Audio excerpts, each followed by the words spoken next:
I wasn't going to talk about this, but at this point, I can't help but to address it. Three Eye Atlas has been going through my mind like crazy. It's literally been going through my mind like crazy. Why? Why is that? Because and I'm not an astronomer, by the way. I'm not no astronomer. So I'm just a regular dude. I'm gonna give you my honest opinion. I ain't gonna feed you no BS. The way this comet allegedly, it might be a comet, we don't know. The way it is coming into our solar system is odd. It's odd because we did not recognize Three Eye Atlas was there until the last minute, until July the 1st, I believe. We did not recognize before July. We didn't even know Three Eye Atlas was there. Like imagine you swimming, right, and then a shark just creeps up on you out of nowhere. I mean, all of a sudden you turn around, there's a shark right there. We did not even know it was there. Like and it's entered our solar system. And the way it's coming in, the way that it's moving throughout the solar system is all very strategic. Why do I say that? Because, on July 29th, for a brief period, we won't even be able to view Three Eye Atlas because it's going to be opposite of us from the sun.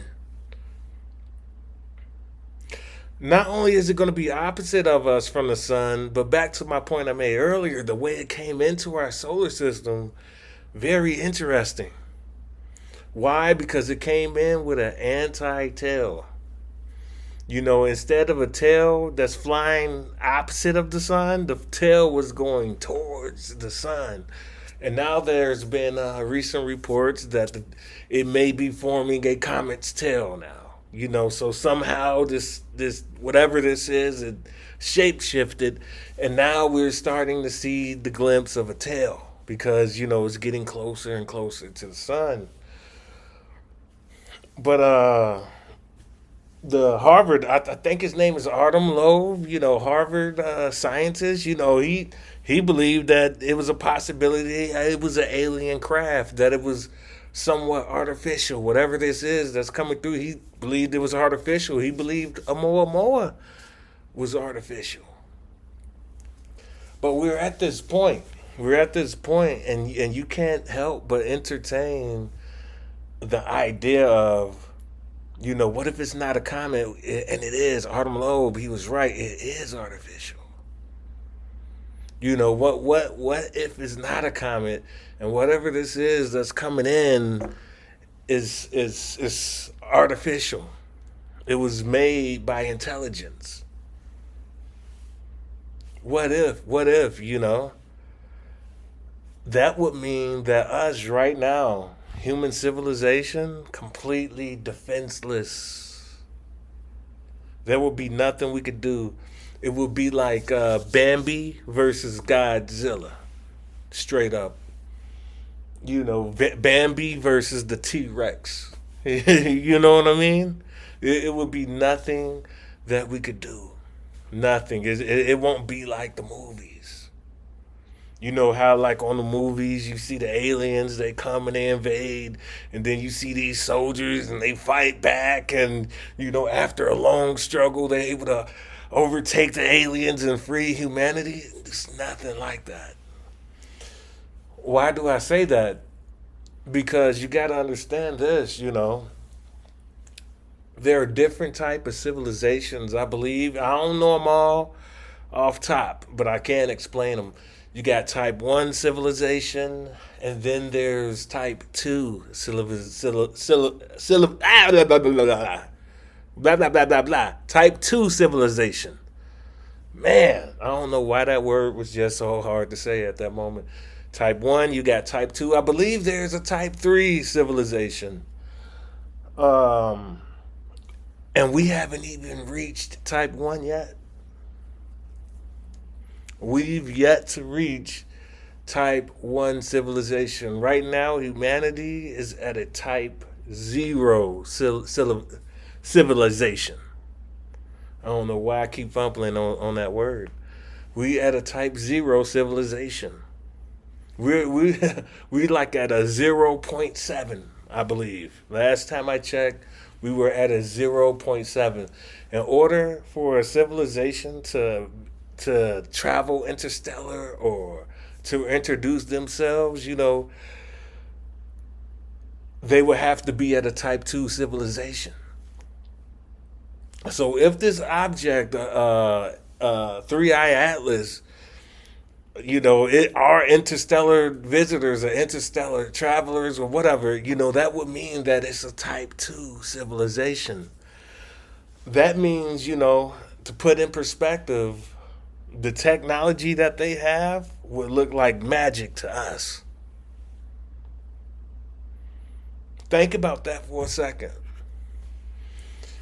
And that's a crazy feat, and when you reach a type 2 civilization, you using that what they would call a Dyson sphere. You're harnessing all the energy of the sun. You harnessing all the energy and the power of all the planets even around you. You able to control everything. A type 1 civilization, is think about nanobots, nanotechnology, it'll be able to cure a disease, before a person even catches something, like early stages of cancer, travel. You'll be able to go to Africa in the type 1 civilization. You can fly from the United States to Africa in less than an hour. Like your homeboy, yo, I'm over here in Africa. Right, check. I'll be there in 30 minutes. A type 1 civilization, very advanced, but we had a type 0 civilization. Type 1 civilization, they don't rely upon fossil fuels. They rely upon clean energy. They're able to control the weather. They build these mega structures, and the buildings are able to repair themselves. That's what I think of when I think of a type 1 civilization. We haven't even reached that. And honestly, we may never reach a type 1 civilization. Why? Because in order to reach that level as a civilization, everyone must be in cooperation. That means everybody working together for the better of mankind. Everybody must be in agreement. Like a type 1 civilization is just society. There is no Russia, United States, China, Israel going to war with Iran. There's none of that. We haven't. There's none of that. All of this capitalism. No. In order to reach a type 1, you would have to reach a form of utopianism. The society must be like a utopia. Everybody must be in agreement, and everybody must come together. And be united as literally one civilization. And due to all the politics that's going on Earth right now, we may never reach that point. We still rely on fossil fuels. It's too much conflict going on between everybody. It's just we may never reach it. We may never reach it. Sorry for the noise in the background.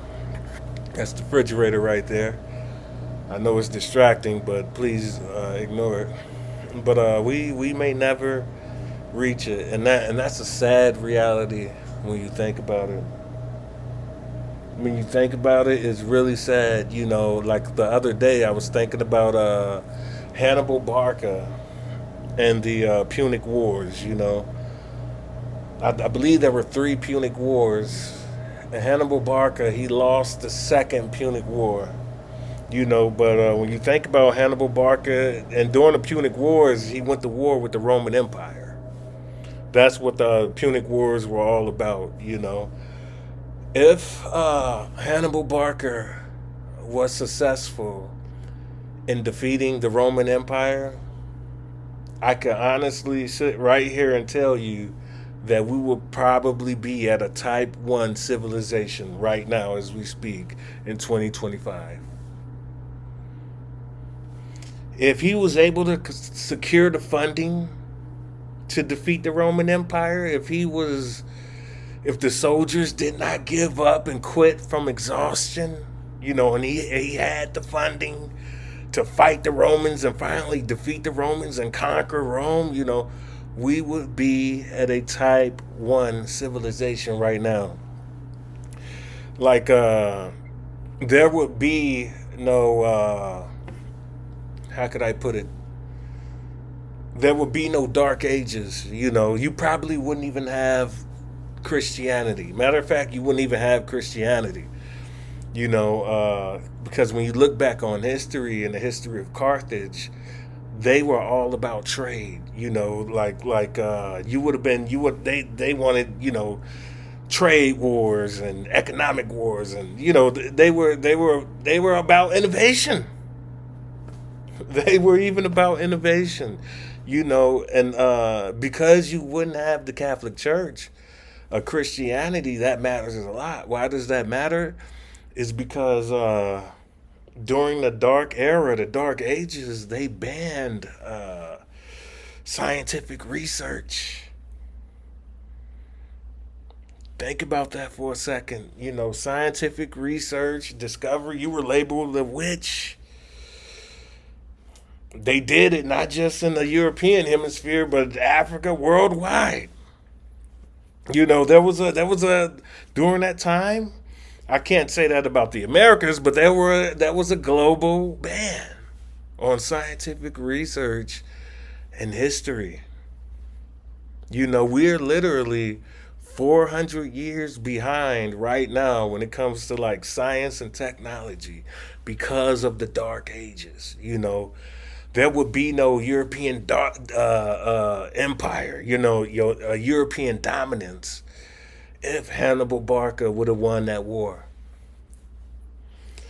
And I was thinking to myself, man, if I had a time machine, if only I had a time machine, I would go back in time. I'll bring as much resources as possible to make sure that he would have won that war. That's the one thing that I would change if I had a time machine. Like the last podcast, the other one, we talked about Wolfenstein, World War II, and the war that changed the world. This is one of those wars that happened within human history that changed the world, and it affects us even to this day as we know it. Had Carthage won that war, we would be colonizing Mars right now. There would be no all this dominance, and like there would be military power and stuff like that, but it'd all about trade. It would be all about trade. You got to go back to history and study who were the Carthaginian people, the people from Carthage. Who were they? They were a people that were about the economy. They were about trade. They were about trade. Rome was getting in the way of that. You know what I mean? Rome was getting in the way of that trade, trying to stop them from doing whatever they had to do to survive. Rome was in the way. And Hannibal, you know what? We got to stop that. We got to try to bring them down. We got to try to stomp them. You know what I mean? And unfortunately, they lost that war, and that is very unfortunate. Right now, we got 3-Eye Atlas that came into our solar system. It's going to go behind the sun, and by the time we get a glimpse of it, the next time we get a glimpse of it, it's going to already be on the way out our solar system. And let's say if it is aliens, it would mean that that's a type 2 civilization. We don't know if they hostile. We don't know if they peaceful, friendly. We don't know. But what we do know is in order to reach a type 2 civilization, there has to be an agreement. You gotta see they cease all wars. There are no wars on a type 2 civilization. You know, it's no Christianity versus Islam. You know what I mean? No left versus the right. You know, complete utopia. You cannot reach a type 1 or a type 2 civilization without coming to a planetary agreement. And we don't know if that's a hostile agreement, you know what I mean? Or we don't know if it's a peaceful agreement. We don't know. It's alien to us. That's why we call them aliens. To us, it's aliens. They got technology that look like magic. You know, we don't know. For all we know, they could have used a wormhole and boom, appeared out of nowhere. We caught it like, whoa, what's this? We don't know. We don't know what AI Atlas was doing before they came into our solar system. We can't say that for certain, 100% for certain. It's gonna dip behind the sun October 29th. You know, we won't be able to get no images or nothing from it. And then the next time we see it, it's on its way out the door. You know, it snuck up on us, it crept up on us, you know. Then it disappeared, and now it's on its way out the door. That's going to be the next time our satellites and telescopes will be able to look at it or get a glimpse of anything. But this whole thing, I'm following it very closely. This whole thing with Three Eye Atlas is very interesting. Very interesting. Like I know it's a comet. They saying that it's a comet, but the trajectory says otherwise. You know, it's a weird trajectory is coming in. You know, so yeah, it's a comet, but we got to entertain the idea. What if it isn't? What if it isn't a comet? You know, and if it is a comet and it comes through, what type of lessons can we learn from that? A comet just came through. That this is a test scenario right here.